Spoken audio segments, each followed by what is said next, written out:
What happens when the man who owns the place quietly watches one of his own get pushed to the edge and then steps in for a reason no one expects? Tobias Danner stood outside the 11th location of the coffee and breakfast chain he bought 7 years ago. 13 stores total. This one, tucked between a bank and a dry cleaner in a quiet suburb, hadn't raised any red flags. No complaints, no bad numbers. Still, he hadn't done a walk-in at this location in over a year. He hated relying on reports. They were too clean, too polished. That's why he created an internal program to go undercover at his own stores. Disguised with graying sideburns, a little belly padding, and thick, rectangular glasses, he looked nothing like the man on the company's website. He used the name Rick. None of the employees at this location had ever met him, not in person. Most had only been with the company a year or two. The manager, a woman named Carla, transferred in from another city 8 months ago. He'd never spoken to her directly. That made this the perfect spot. He walked in just after the morning rush, around 10. The place was half full. Music played too loud for a near-empty room. A teenage couple argued gently by the window. A man flipped through a laptop at the corner table. But it was the counter that held his attention. The girl working register wasn't okay. She was maybe 23. Her name tag read Dahlia. Her light brown skin was flushed, her curly ponytail frizzed out like she'd been running around. Sweat beaded at her temples. She fumbled with the POS screen while an older man at the counter barked something about his croissant sandwich being cold. "I'm sorry, sir. I'll get that fixed, just 1 sec," she said, voice tight. "You've said that 3 times, the man snapped. "If you hate your job, just say that." Tobias caught the flicker in her eyes, hurt and something deeper. "I don't hate my job," she said quietly and turned to the toaster oven behind her. The kitchen window was backed up. Plates stacked high, no one else at the counter. Where was everyone? Tobias stepped to the side, pretending to browse the pastry case. A tall man in a wrinkled apron walked past the kitchen window, not even glancing toward her. The name tag said Marcus. He leaned against the back wall, pulled out his phone, and started scrolling. Tobias's jaw tightened. He waited until Dahlia fixed the sandwich and handed it off. Then he stepped up to the counter. "Hey," he said. "You doing okay?" She glanced up, startled. "Oh, I'm fine. Sorry for the wait." He shook his head. "You're clearly not fine. You're doing everything alone." She looked like she wanted to say something. Instead, she gave a tight smile. "I can take your order." "Actually," Tobias said, leaning in, "I'm supposed to start training here today." "Rick, Carla told me to come in around 10. Her eyes widened. "Oh, yeah. I didn't know." She didn't say anything. That tracked with what he expected. She waved him around the counter. "Okay, I'll show you where the aprons are." In the back, he changed into the company apron and followed her to the register again. She showed him how to ring up a few basic drinks. Her hands shook slightly when she tapped the buttons. "Has it been like this all morning?" Tobias asked. She hesitated. "Yeah," she said, voice low. "We're short 2 people. Carla said they called out, but that's been happening a lot lately. And no one's helping you." Marcus was supposed to be on front with me, but he says it's not his job. "It's not. He says he's kitchen only, but we're cross-trained. Everyone's supposed to help during rush." Tobias nodded slowly. A moment later, a woman stormed in from the back. Blonde hair, messy bun, sharp voice. "Dahlia, what are you doing talking so much? We have customers." Dahlia flinched. "I'm training the new guy." Tobias turned to face her. "Rick," he said, holding out a hand. The woman blinked, didn't take it. "Whatever, don't slow her down." She turned and walked off. "Carla," Dahlia muttered. "Our manager." "I figured." They worked side by side for an hour. Tobias watched her handle rude customers, fix orders, and apologize more than any employee should. She took no breaks. Marcus never left the back wall. Carla stayed in the office, yelling orders through the headset now and then. At noon, the line stretched out the door. A man in a stained hoodie stepped up to the counter, holding a crumpled dollar bill. "Just a small coffee," he said. Dahlia glanced at the bill, then at the menu. A small coffee was $1.50. She lowered her voice. Don't worry, I got you. She rang up a staff meal discounted to 0. Tobias blinked. She was using her own staff credit to cover him. Thank you, the man whispered. She smiled. Stay warm out there. He left without looking back. Tobias turned to her.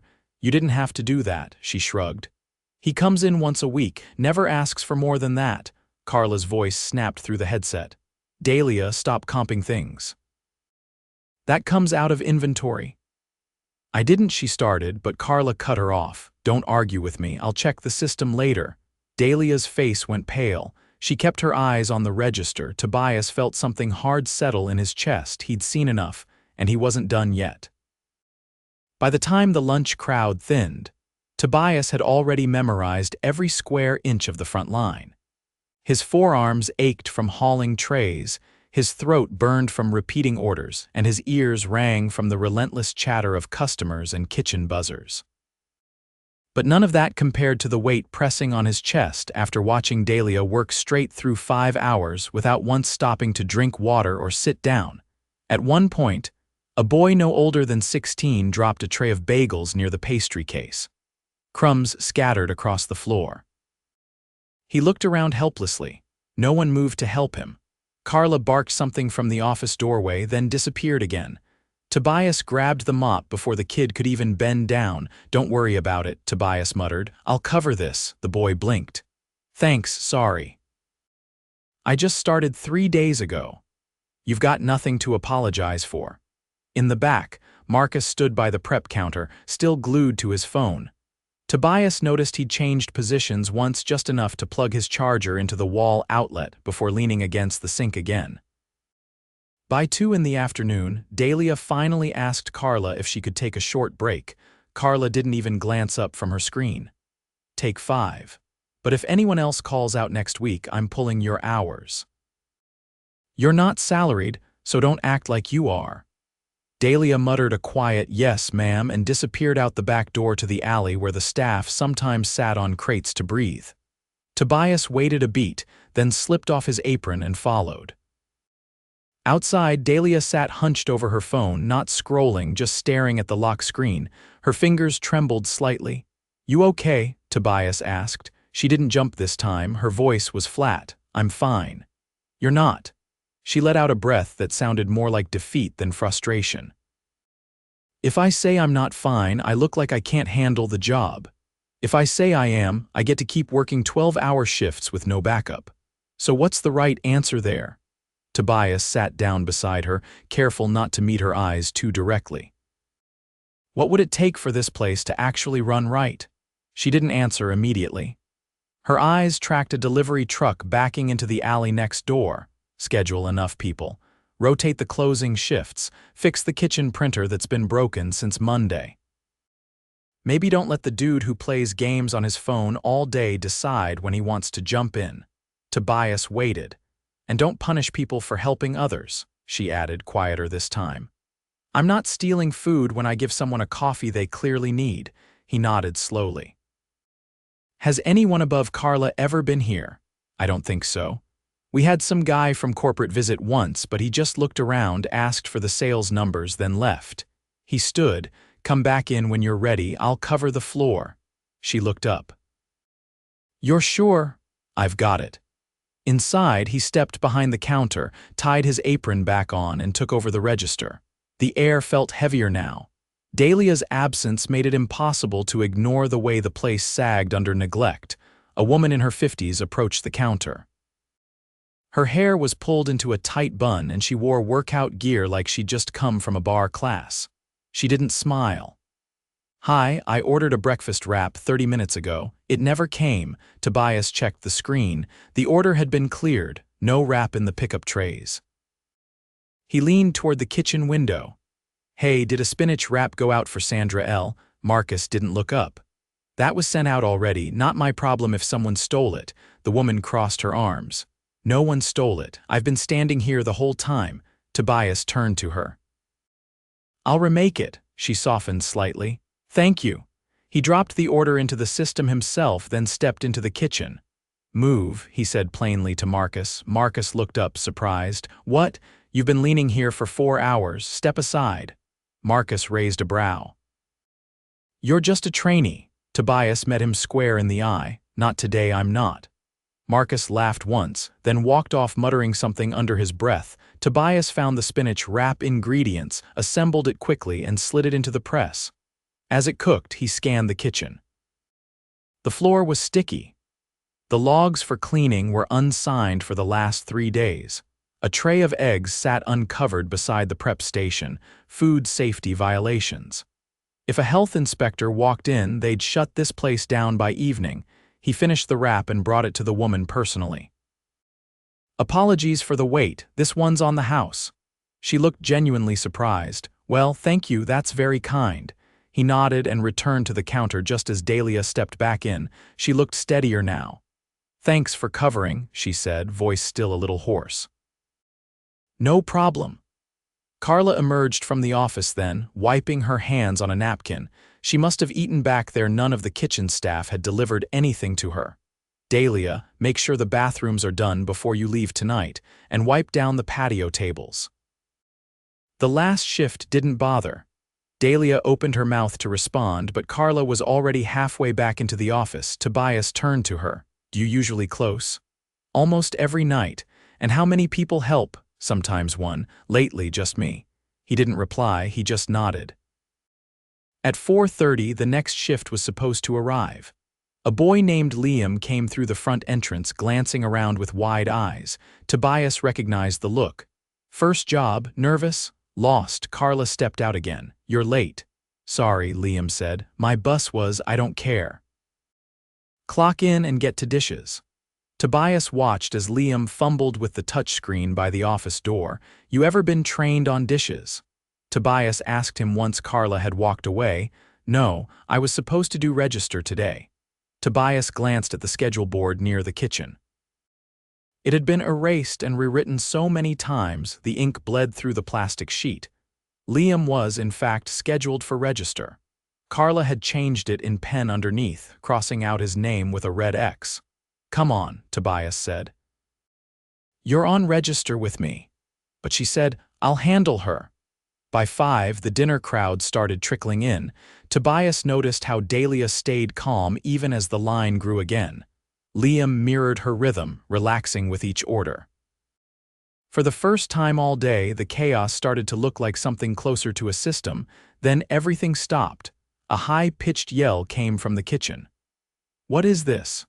Carla stormed out, holding a receipt in one hand, a paper-wrapped sandwich in the other. She waved it in the air like a flag. This was comped, again. Who did this? Dahlia froze. Tobias stepped forward. I did. Carla's eyes narrowed. You don't have comp privileges. I didn't ask. You're a trainee. You don't get to decide what our policies are. Tobias pulled off his glasses, then the apron. I'm not a trainee. The room went silent. I'm Tobias Danner, he said. I own this company. Carla blinked. Her mouth opened, then closed. Behind her, Marcus peeked out from the kitchen, then stepped back. I've been here all day, Tobias continued. I've watched you ignore staff, berate them, and leave your team to drown while you sit behind a locked door. I've watched you change schedules without notice, violate health codes, and threaten to cut hours for asking for basic support. Carla took a step back. I didn't know, that doesn't matter. What matters is you've been running this store into the ground. Dahlia looked stunned. So did Liam. You need to leave, Tobias said to Carla. Now, you're firing me, yes, immediately. She looked around like someone might back her up. No one did. Tobias turned to Marcus. You too, I've seen enough. Marcus shrugged. Whatever. He ripped off his apron and tossed it on the counter on his way out. Tobias waited until the door shut behind them before turning back to Dahlia and Liam. We're closing early tonight, he said. I'll help clean. Then tomorrow we start over. Dahlia said nothing. But her eyes welled up. She turned away quickly, wiping her face. Tobias didn't press her. He just grabbed a rag and started wiping down the prep counter. Tobias returned the next morning just after 6. The sky was still a deep slate blue, the streets damp from an overnight drizzle. The store opened at 6:30. He didn't call ahead. He didn't need to. Dahlia was already there when he arrived, unlocking the front doors with her key, a large cup of tea balanced in one hand. Her shoulders tensed when she noticed him walking up. "I wasn't sure you'd come back," she said. "I said we'd reset. That starts today." She hesitated, then nodded once and let him in. The store was quiet, cleaner than yesterday, but still showing signs of wear. A few chairs were uneven. A shelf behind the counter leaned slightly to one side, and the storage room door had a dent near the handle. Tobias walked through the space slowly, not as a customer or as undercover staff this time, but as the person responsible for every square inch of it. Dahlia flipped on the lights and began pulling out trays of pastries. Her movements were steady but cautious, like she wasn't sure if the weight of yesterday had lifted or just shifted. "Who else is on this morning?" Tobias asked. "Just me until 7. Then Andre comes and he's solid." "Been here about 4 months. After that, there's a gap until noon. Carla used to do the mid-shift herself, but I think she just wrote her name in to make the schedule look right." Tobias narrowed his eyes. "So between 7 and noon, it's just 2 people?" "Yeah. That's why the prep always falls behind." He exhaled through his nose, then stepped behind the counter and began stacking cups. "I'll cover mid today, and I want to talk to Andre when he gets in." By 7, the store was open and the first wave of commuters had started coming through. Tobias worked side by side with Dahlia, letting her take the lead. She was sharper today, quieter but more focused. When a customer asked for a complicated custom tea blend that wasn't on the menu, she didn't flinch. She just nodded, made it perfectly, and handed it off with a calm, "Have a good morning." Andre arrived just before 7:15. Tall, with a close-cut beard and a slight limp in his left leg, he walked in with a reusable water bottle clipped to his backpack and a clipboard tucked under one arm. "Morning," he said as he stepped behind the line. "You must be the new guy Dahlia mentioned." Tobias extended a hand. "Not exactly, I'm Tobias Danner." Andre froze mid-reach. "Wait, the Tobias Danner?" "Yeah," Andre laughed once in disbelief. "Okay. That explains a lot." Tobias motioned toward the kitchen. "Can we talk?" They stepped into the back near the walk-in. Dahlia stayed on register, keeping things flowing. "I've been looking through store reports," Tobias said. "You're the only one who's consistently logged prep times, waste sheets, and fridge temps." Andre gave a half shrug. "Someone had to. Carla didn't care, said she'd eyeball it." "Why didn't you escalate it?" "I did. Twice. Got a canned email from district ops both times." "Figured that was my answer." Tobias folded his arms. "You still kept doing the right thing." Andre met his gaze. "Just because no one's watching doesn't mean I stop caring." Tobias nodded slowly. "You ever run a shift before?" "Used to be an assistant manager at my last job. Left because the GM took credit for my work and blamed me when things went sideways." "How would you feel about running this store, at least temporarily?" Andre blinked, caught completely off guard. "I mean, yeah, I'd do it. But I don't have keys and I'm still technically part-time. You'll be full-time by tomorrow and I'll make sure you're equipped. This store needs leadership that actually shows up." Andre didn't say anything for a moment, then his jaw tightened slightly and he nodded once. "All right. Let's do it right this time." They shook hands and Tobias returned to the front. Dahlia had handled the last 6 customers alone, moving with quiet precision. She didn't ask what the conversation was about. She just handed him a refill of coffee and started restocking the syrup bottles. By 9:30, the morning crowd had thinned again. Tobias took a moment to sit at one of the front tables and began writing notes in a small black notebook he carried. Repairs needed, staffing gaps, training inconsistencies. Everything Carla had left undone. The list grew quickly. A woman with a toddler came in next, holding a worn diaper bag and a tired smile. "Can I get a small hot chocolate and one of the spinach egg wraps?" Dahlia greeted her with warmth, crouched down to say hi to the child, and offered to warm up the wrap a little extra since the kid might be eating it. The mother's eyes lit up with gratitude. As they left, Tobias motioned Dahlia over. "You always that good with families?" She blinked. I don't know, I just try to treat people the way I'd want my sister treated. You've got a sister? Yeah, she's 11, lives with my aunt now. I help out when I can. Tobias looked down at his notes, then back at her. You ever thought about taking on a lead position? She hesitated. I'm not sure I'm ready for that. You handled this entire store alone yesterday for hours. You're more than ready. She looked away, processing. You'd have support, he added. Andre's stepping up and I'll be checking in regularly, but I want you involved in decisions, hiring, training, scheduling. For the first time that day, something flickered behind her expression, something close to belief. I'll think about it. That's all I ask. By noon, the next team member arrived, an older woman named Rosa with short, silver-streaked braids and a calm, unhurried way of moving. Tobias recognized her name from payroll reports. She'd been with the company longer than anyone else at that location. Almost 6 years. Didn't expect to see you here, she said when she spotted him behind the counter. I imagine not, she glanced around. Place already feels different, quieter in a good way. You've stayed here a long time, Tobias said. Why? I like the people, the customers. Just didn't like how it was being run. You ever think about leaving? Twice. Stayed both times because of the kids working here. Someone needed to look out for them. He nodded. We could use someone like you on the training side. You know this store inside out.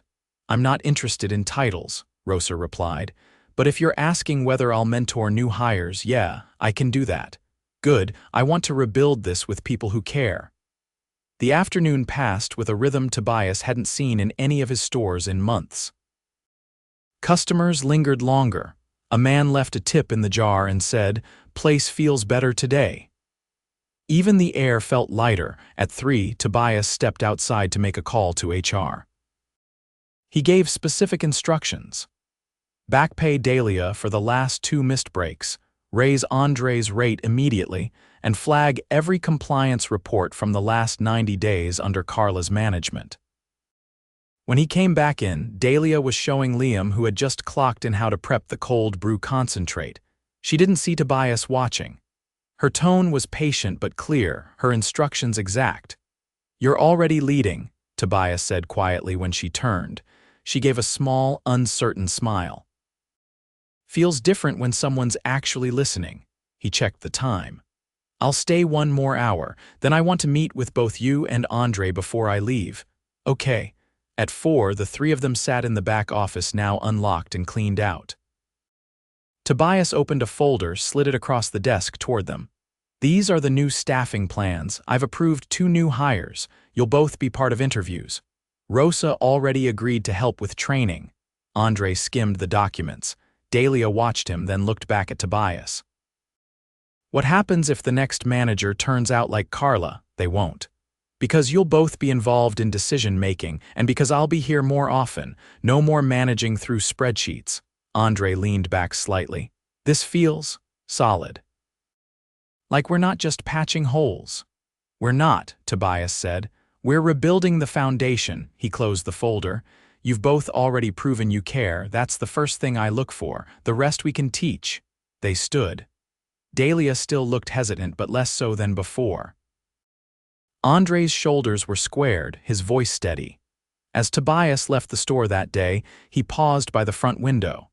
Inside, Dahlia was showing Liam how to balance the drawer. Rosa had just arrived for the evening shift and greeted a customer by name. Andre was behind the counter, correcting a mislabeled ticket with calm authority. It didn't feel fixed yet, but it finally felt possible. 2 weeks later, Tobias returned without warning. He didn't wear the apron. No glasses, no fake name.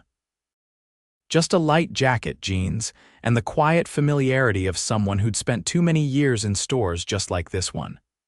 The bell above the door gave a soft chime as he stepped inside. The place wasn't perfect, but it was different. Lights were warmer. The music was a few notches lower. A new shelf near the window held small potted plants.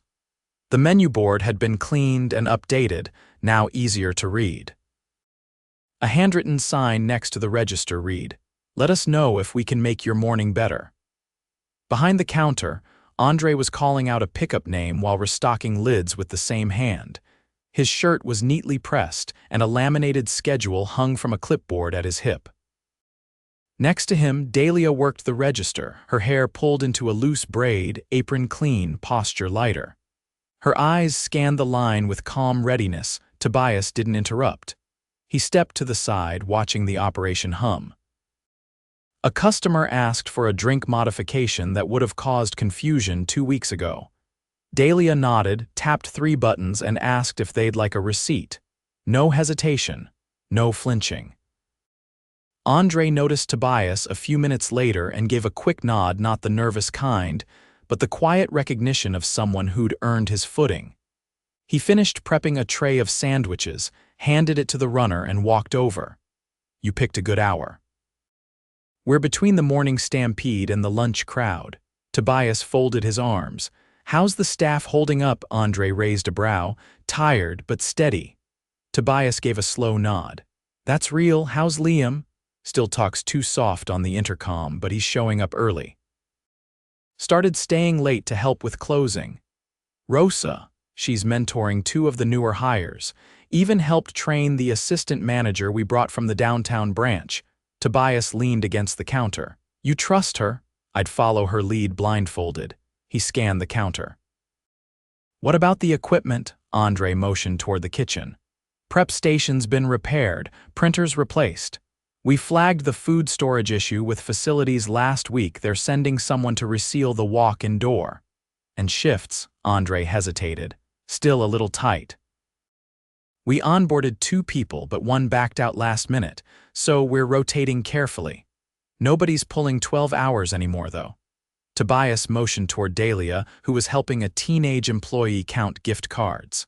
"How's she doing in the lead role?" Andre didn't answer right away. Instead, he watched her for a few seconds, then said, "She stopped second-guessing herself. That was the biggest shift. She speaks up now, called out a supplier issue last Friday and emailed procurement directly." Tobias nodded. "Good. Let's keep building around that." Andre headed back to the kitchen to check on prep. Tobias walked toward the front to find a seat. The chairs had been rearranged, more open space, less cramped. He sat near the corner, just close enough to observe the flow but far enough to not distract. Dahlia spotted him 5 minutes later. She walked over, wiping her hands on a towel she folded neatly before speaking. "You came back." "I said I would." She didn't sit. She stood next to him, arms crossed, voice even. "So, what do you actually want to see?" "I already saw it." She tilted her head slightly, waiting. "That kid at the register, he wasn't guessing. That's training. Your kitchen's moving like it's got rhythm. That's planning. And your face doesn't look like it's about to collapse. That's leadership." She looked away for a second, then back. "It's not fixed, not yet. I'd worry if you thought it was." He leaned forward slightly. "But it's functioning. That's the start." Her mouth pulled to one side. "We still get the customers who think they're the boss. Still get orders that glitch. Still get moments where I want to walk out the back and scream." "Good," she blinked. "Good, you should feel it. That means you care. The day you stop getting frustrated is the day you've given up." She looked down at her shoes for a moment, then back at him. "I almost quit, you know, the day you showed up." "I know, you saw it." "No, I just know the signs." She let out a breath. "I didn't think anyone was ever going to listen. And now, I don't have to scream to be heard." Tobias smiled, not out of pride, but relief. He reached into his jacket and pulled out a sealed envelope. "What's this?" she asked. "Promotion confirmation. Official title, new pay rate, backdated 3 weeks. She took it but didn't open it. "You sure?" "I don't promote people who need convincing. You earned it the hard way. I just want to make sure the paper catches up to the work." She nodded once, then walked back behind the counter, tucking the envelope into her apron pocket. Tobias stayed for another hour. He watched a delivery come in. Andre double-checked every label. He saw Rosa arrive, greet 3 customers by name, then quietly replace a colleague at the sandwich station without being asked. He stepped outside just before lunch hit. A light breeze passed through the narrow sidewalk. Across the street, a family sat on a park bench pulling muffins from a branded takeout bag. A little girl held her hot chocolate with both hands, careful not to spill. He turned back and looked at the storefront. The sign hadn't changed. The paint was still chipped in one corner. But the people inside, the ones who mattered, they were different now. He pulled out his phone and sent a message to his operations lead. Schedule health audits across all locations, no notice, and I want staff feedback surveys open by next week. Anonymous. Incentivized. He put the phone away and walked toward his car. This store wouldn't be the last he visited, but it would be the one he remembered, not because of how broken it had been, but because of who decided to fix it.